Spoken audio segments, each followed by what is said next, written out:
casualty. Ito ang hangarin ng National Disaster Risk Reduction and Management Council sa tuwing may darating na bagyo sa bansa at hanggang sa ngayon ay wala pa silang natatanggap na ulat na casualty. At habang papaalis na ng bansa si Bagyong Marce, maliit lang ang naidulot na pinsala sa mga lugar na apektado. Minimal, very minimal ang damages to properties. Umaabot sa 4,000 katao ang nag-evacuate mula sa lugar ng Muntinlupa, Bataan at Zambales dahil sa biglang pagbaha. Sa Mariveles, Bataan, 14 na estudyante ang natrap sa Mount Tarak nang maabutan sila ng bagyo. Na-rescue naman ang lahat ng mga estudyante kahapon.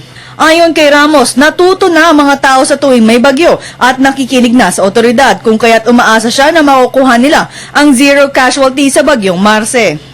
Bilib ako dyan dahil walang injured, wala rin missing na fishermen, wala rin namatay. Nakikinig na sila. Wala tayong casualty kay Marce. Para sa Telebisyon ng Bayan, Aya Makal.